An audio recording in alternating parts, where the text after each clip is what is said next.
Picture this. A woman pulls her sister out of bankruptcy. Quietly, no fanfare. Pays off the debt. Vouches for her at the bank. Lets her move in for 8 months while she rebuilds her life from nothing. 2 years later, that same sister isn't speaking to her. Worse, she's telling mutual friends her sister always acted like she was better than her. No theft, no lie, no single dramatic betrayal. Just silence, and then contempt, growing exactly where gratitude was supposed to live. If you've ever lived through something like this, help someone through their lowest moment, only to watch them quietly turn on you, distance themselves, or resent you for reasons you can't name. You already know this isn't a one-off. It's a pattern, and the man who explained it best has been dead for over 100 years. His name was Friedrich Nietzsche, and what he understood about gratitude is unsettling enough that most people spend their whole lives refusing to believe it. Nietzsche never saw kindness the way we like to imagine it, pure, frictionless, free. He saw every act of help as a transaction, whether anyone admits it or not. The moment you save someone, you don't just hand them relief. You hand them a debt. And debt doesn't sit quietly in a ledger. It sits on the chest. It presses against the part of a person that wants, more than almost anything else, to feel capable. Nietzsche called that want the will to power, not a hunger for domination, but something closer to a hunger for agency. The need to feel like the author of your own life, not a character being rescued inside someone else's story. So when you step in and save the day, you accidentally cast someone in a role they never auditioned for, the one who couldn't. Here's the part almost no one wants to say out loud, because it sounds ungrateful even to admit. Being helped can feel like being exposed. Not always, not for everyone. But for a wounded ego, gratitude and humiliation can arrive in the same breath. You watched them when they were weak. You saw the version of them that couldn't pay rent, couldn't stop drinking, couldn't hold the marriage together. And now, every time they look at you, some quiet, ugly part of them remembers that you know. People don't always run from the person who hurt them. Sometimes they run from the person who saw them hurting. At first, the gratitude is real. That part isn't a performance. But gratitude has a half-life. The longer a debt goes unpaid, the heavier it gets. And the human mind is remarkably skilled at making heavy things someone else's fault. So the story quietly rewrites itself. She helped me becomes she made sure I'd never forget it.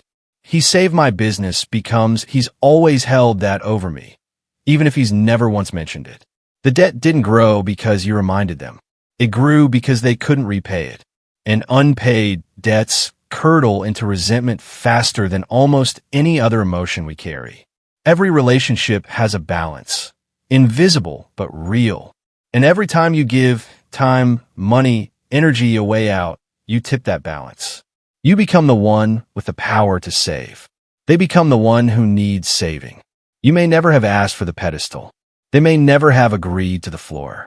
But the architecture of the relationship has shifted, and some people would rather burn the whole structure down than keep living underneath it. It isn't noble. It isn't fair. But it is devastatingly human. Sometimes it runs deeper than debt. Sometimes your help simply reveals a gap, instability, indiscipline, in how far each of you has come. And your kindness becomes an unwilling mirror. Not everyone survives looking into it. Nietzsche had a name for what happens next. Ressentiment, the quiet alchemy by which the powerless transform their own powerlessness into a moral weapon. They can't out-earn you, outbuild you, or outgrow you, so they reach for the only currency left, judgment. Suddenly you're not generous, you're performing. Not disciplined, you're obsessive. Not kind, you're fake. The story bends until your strength becomes evidence of your guilt. If this has happened to you, hear this clearly. Betrayal after kindness is almost never a verdict on your character. It's a referendum on someone else's relationship with their own fragility. Most people who turn on their helpers aren't villains plotting revenge. They're wounded people trying to make an unbearable feeling, I needed saving, disappear by aiming it at the nearest available target. That target was you. Not because you failed, because you were close enough to hit. So should you stop helping people? No. But you have to help the way nature does, quietly, without applause, without creating a debtor. Don't solve the problem for someone. Pull them into solving it with you. Don't give without edges. Give with boundaries clear enough that no one mistakes generosity for obligation. Don't rescue. Build. Because the deepest form of power was never about being needed forever. It was about making yourself unnecessary, handing someone back their own competence instead of lending them yours. Read Nietzsche's logic carefully, and it leaves you with 5 rules. Never help in order to be liked. Never expect gratitude to last forever. Never remind anyone of what you've done. The moment you do, the gift becomes a debt collection. Only give what you can afford to never see again.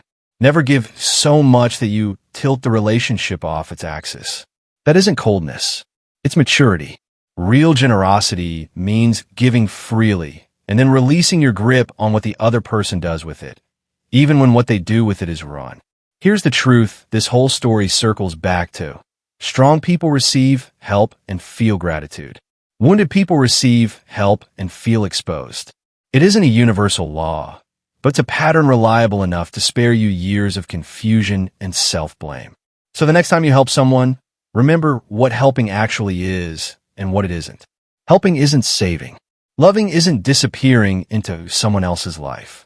Giving isn't sacrificing yourself on an altar no one asked you to build.